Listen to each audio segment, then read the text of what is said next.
लेता है तो प्राणी से करोगे, काल से करना बहुत मुश्किल की बात है, तो भागना ही पड़ेगा।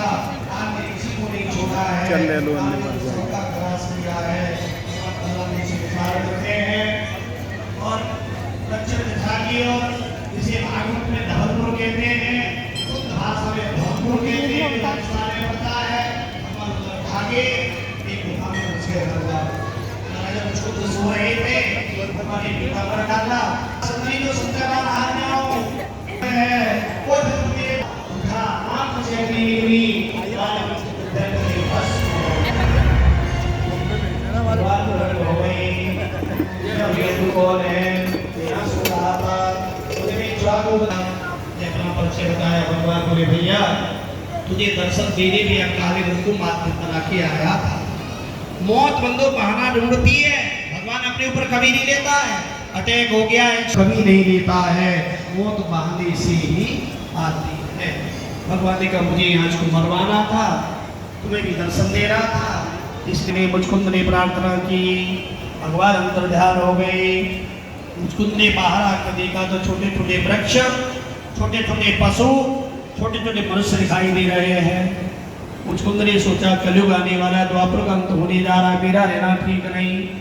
मुझकुंद महाराज गंगमादन पर्वत छत्तीसगढ़ में चले गए। हमारे उत्तर प्रदेश का छत्तीसगढ़ जो राज्य है वह गंगमादन पर्वत है, वहाँ पर मुझकुंद से वंदना की है, तपस्या की है। और यही कलयुग में आके महाराज मुझकुंद भगवान कृष्ण की भक्ति से नरसिंह मेहता के घर भगवान हाथ भर दे गए हैं। यही मुझकुंद महाराज कृष्ण भक्ति से नरसिंह जी बने हैं। बोलिए भक्तर भगवान की। लौट करके आए, जरासंध अठार में युद्ध में आ गया। भगवान ने कहा दादा भागना सीख लिया, एक बार भागे थे 10 बार भागे।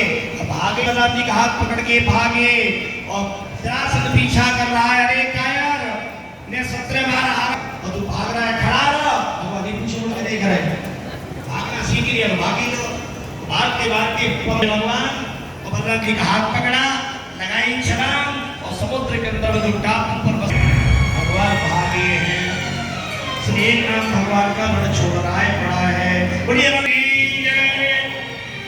युद्ध छोड़ के भागे पहली बार, इसलिए एक नाम और प्रकट हो गया। भगवान द्वारिका में आए हैं। द्वारिका में भगवान की आयु 25 साल भगवान गोकुल वृंदावन में रहे हैं और 14 साल भगवान मथुरा में रहे हैं और 100 साल भगवान द्वारिका में रहे हैं। ऐसी भगवान की पूरी आयु 125 वर्ष की है।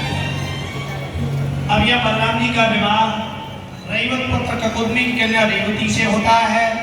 युगो बड़ी है रेवती, महीना 2 महीना साल 2 साल की छोड़ो, युगो बड़ी थी रेवती है ना। और बंदो उम्र में तो बड़ी थी, सब तो चलो कोई बात नहीं। लम्बाई बलराम जी चलते थे अपनी पुत्री रेवती को लेके, तो सब लोग कहते थे कि लला जा रहे हैं संग में। कोई नहीं कहता दूल्हा जा रहा है, कोई नहीं कहता पति जा रहे हैं, लला जा रहे हैं ना। बलराम जी का वारी भी गाता तो जोड़ी बनाई ठीक नहीं बनाई है ना। बताओ उम्र में बड़ी कोई बात नहीं, पर लंबाई है। मैं जब चलता हूँ तो कोई नहीं कहता पति है पत्नी है, सब कोई कहता है कि लला जा रहे हैं। तो बलराम जी ने वो तो हल्की मुसल की ठोकर लगा लगा के अपने समान बना लिया रेवती को। जब कृष्ण बलराम में थोड़ी खट्टपट्ट हो गई द्वारिका में, तो बलराम जी रेवती को लेकर अपने ससुराल में आ गए।